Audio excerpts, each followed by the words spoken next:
Assalamualaikum warahmatullahi wabarakatuh. Halo guys, perkenalkan nama saya Siti Nadia Hasanah dengan NIM 2361516061. Saya Rafa Arwisti Ardana dengan NIM 2361515071. Saya Ardiana Syifa Mithaurjana dengan NIM 2361511064. Kami lagi ada di Rumah Budaya Keratonan. Kira-kira apa aja sih yang ada di Rumah Budaya Keratonan ini? Rumah Budaya Keratonan Surakarta merupakan tempat sejarah berkumandang, budaya bercerita, dan masyarakat berkarya. Nah, daripada kalian penasaran, mending kalian nonton video kita sampai akhir ya. Rumah Budaya Keratonan Surakarta ini berlokasi di Jalan Manduro nomor 6 Keratonan, Kecamatan Sarengan, Kota Surakarta, yang merupakan sebuah tempat wisata edukasi dengan menyajikan informasi sejarah dan budaya Kota Surakarta di bawah Yayasan Warna-Warni Indonesia. Tempat ini diresmikan oleh Direktur Jenderal Kebudayaan Bapak Hilmar Farid pada tahun 2018. Rumah Budaya Keratonan memiliki beberapa fasilitas, diantaranya Galeri Sejarah Kota Surakarta, perpustakaan, kantin laras, dan ruang kreatif. Di sini, pengunjung dapat melihat bagaimana kota ini berkembang dari zaman penjajahan Belanda, Kerajaan Mataram, hingga menjadi bagian dari Republik Indonesia.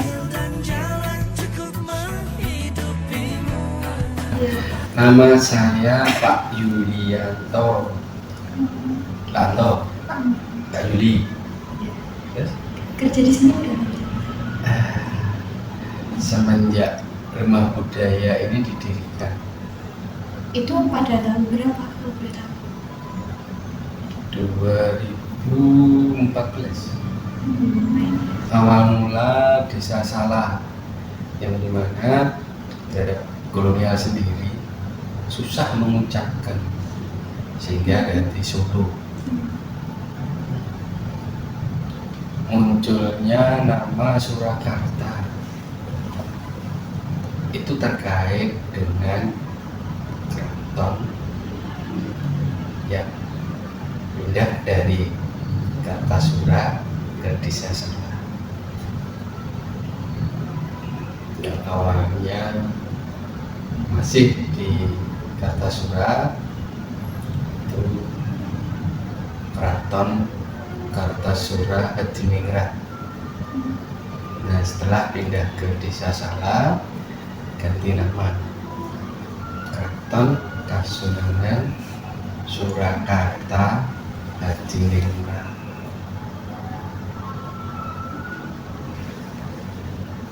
Terus untuk nama Surakarta pada awalnya yang terdapat di keraton yang baru pindah dari Kartasura ke Desa Salah. Ini untuk mengangkat derajat Desa Salah itu sendiri, dan sehingga nama Surakarta ini bahkan sampai sekarang kebanyakan dipakai terhadap instansi pada pemerintahan. Pakubuwono ke-10. Terus kemudian terhadap Mangkunegaran ada Mangkunegaran ke-7. Di era beliau Surakarta yang mulai berkembang. Kalau Pakubuwono 10 sama Mangkunegaran 7 itu menurut Bapak ya lebih Surakarta itu lebih berkembang di era siapa? Ya, berkembang di era beliau. Karena yang memimpin pada masa itu kedua beliau Berarti bukan satu, Pak? antara Kasunanan dan Mangkunegaran, yang dimana Kasunanan terhadap Pakubuwono 10 kan begitu dibandingkan Mangkunegaran 7, yang dimana juga terhadap Pakubuwono 10 ini dekatnya terhadap pemerintah atau kerajaan Belanda. Ya, kita ini aja. Jadi di masa kedua beliau antara PP 10 dan Negoro 7 Surakarta mulai berkembang. Nah itu bisa diceritakan Pak, berkembangnya itu lewat apa saja nih Pak? Ya banyak banget, Seperti mulai pendidikan, kebudayaan, ini bisa kita sebut era penghalusan budaya. Jadi kebudayaan yang ada di Surakarta ini sudah bisa dikatakan yang pada awalnya ya seperti garbek sawah, sodong garbek mulut, lalu ada garbek besar, terus kemudian ada lagi ya garbek Sudiro, pernah dengar nggak? pernah. Itu garbek Sudiro ini perpaduan ya antara etnis Cina dan Jawa. Itu biasanya memperingati tahun baru Cina, Imlek.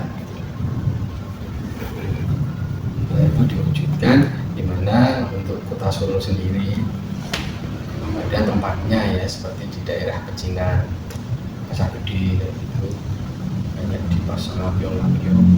Terus kemudian di waktu pas hari hanya itu nanti kayak ada semacam konvoy barongsai keliling, entah itu minta angpo atau bagi-bagi angpo. Pada galeri pertama, kita akan disuguhi dengan 3 panel yang menjelaskan tentang perjalanan sejarah atau timeline mulai dari perseteruan bangsa barat sampai dengan masa gelap Surakarta. Galeri kedua terdapat 3 lukisan dan 4 lemari yang mengisahkan tentang geger pecinan, perang Mataram, perang Diponegoro, dan juga pecahnya Mataram melalui perjanjian Giyanti. Pada galeri ketiga terdapat tampilan layar TV yang menjelaskan tentang Douwes Dekker yang mengkritik keras terhadap sistem tanam paksa. Galeri keempat berisi mengenai kebijakan politik etis, lahirnya organisasi Budi Utomo, gerakan radikalisme partai, serta revolusi dan turbulensi politik di Surakarta. Galeri kelima berisi mengenai revolusi total di Surakarta yang terjadi pada tahun 1945 hingga 1949. Mulai dari proklamasi kemerdekaan, pembentukan daerah istimewa atau Supraja di Surakarta, hingga penyerahan kekuasaan Belanda ke Surakarta di Stadion Sriwedari. Galeri keenam berisi mengenai garis besar Jepang di Indonesia dari Jepang mendarat pertama kali di Indonesia, yaitu di Kalijati, Jawa Barat. Di galeri ini juga terdapat isi pidato Soekarno dan terdapat beberapa gambar mengenai pembakaran Gedung Kepatihan. Yang terakhir, galeri ketujuh berisi tentang Surakarta pada masa kini, meliputi arsitektur, kultur budaya, kuliner, dan seni yang ada di Surakarta. Yang seni, budaya, dan kuliner.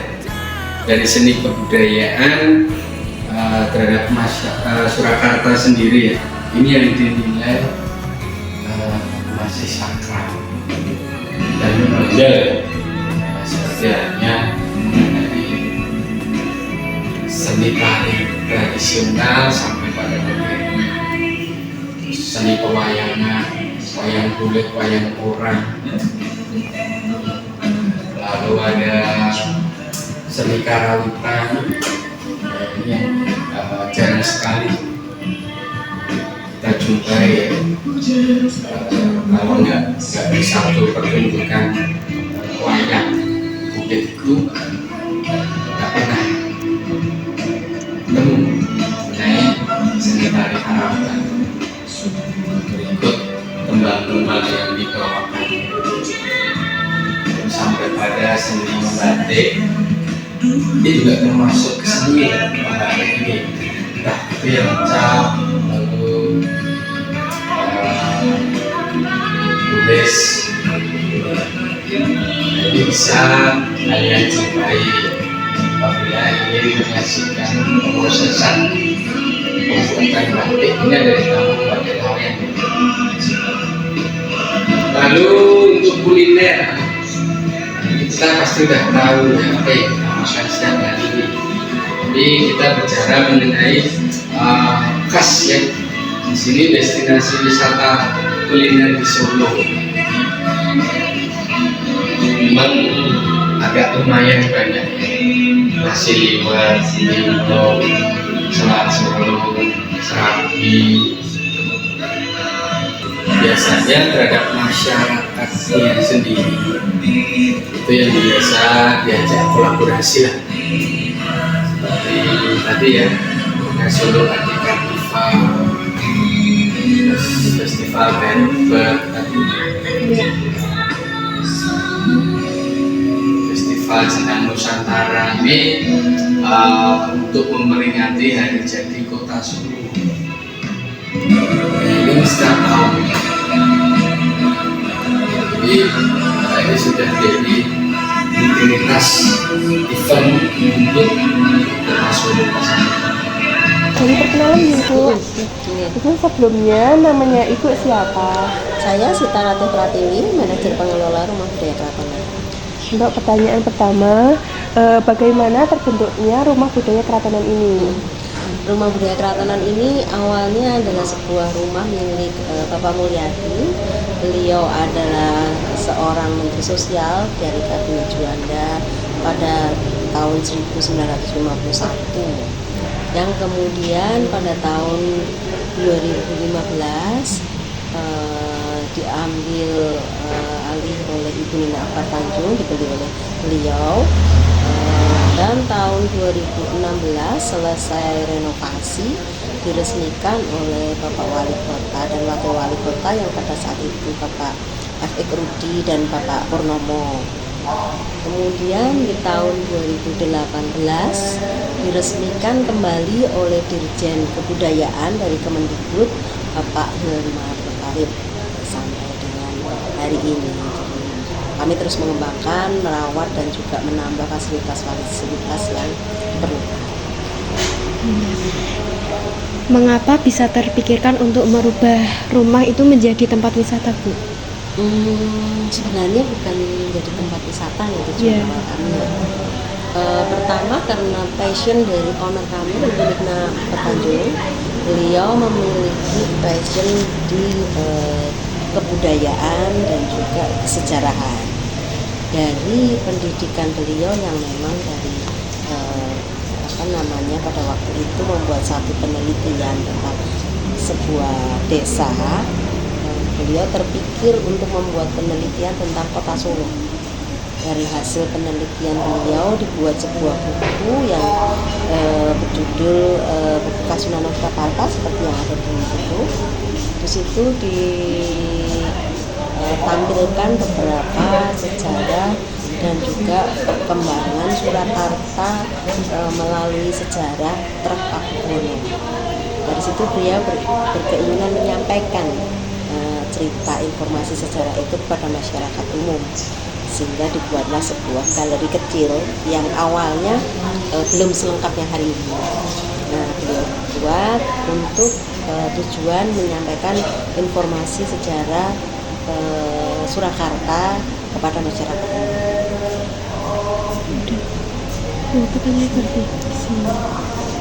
Itu Ibu, untuk mendapatkan action figure yang ada di galeri itu dari mana? Itu tadi seperti saya sudah sampaikan dari bukunya Ibu Nina Akbar Tanjung yang memang beliau tulis berdasar penelitian beliau dan ketertarikan beliau tentang Surakarta, karena beliau sendiri juga berasal dari Surakarta. Jadi figurnya diambil dari buku itu, mungkin buku itu nanti bisa dibaca juga karena ada di perpustakaan. Apakah di Rumah Budaya Kratonan ini banyak wisatawan yang datang ke sini?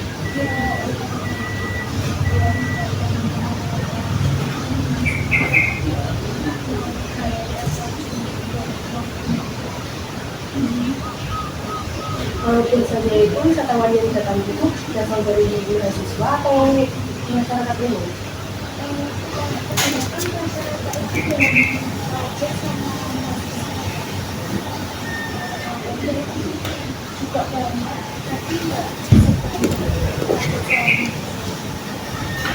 lebih ramai saat weekend atau weekday?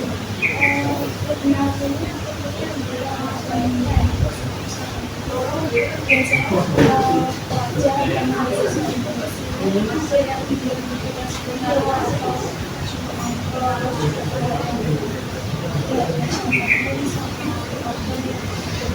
apakah ada batas untuk masuk ke galeri rumah budaya keraton itu tidak berapa orang gitu? Batas masuk ke galeri bisa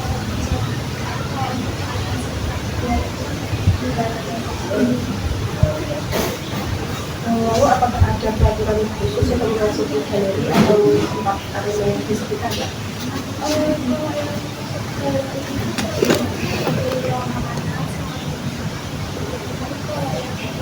Luar kalian ya tetap jaga kebersihan. Perkenalkan, nama saya Rian. Saya di sini anak berhubung dari prodi fotografi dari kampus ISI Surakarta.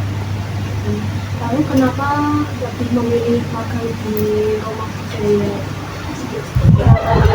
atau sudah memang ditetapkan dari kampus ini? Magang ini sebenarnya ini adalah ditetapkan dari kampus, tapi memilih sendiri. Alasan saya memilih rumah budaya keratonan ini karena saya penasaran dengan tempat ini, karena rumah saya juga dekat sini, cuma sampai ini doang. Ya, saya penasaran dengan tempat ini ada apa saja. Orang-orang pada kesini dan alasan saya itu.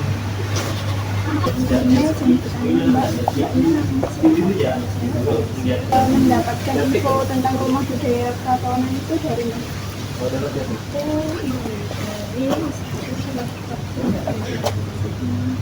Apa yang membuat mbaknya tertarik untuk berkunjung ke rumah budaya keratonan Surakarta?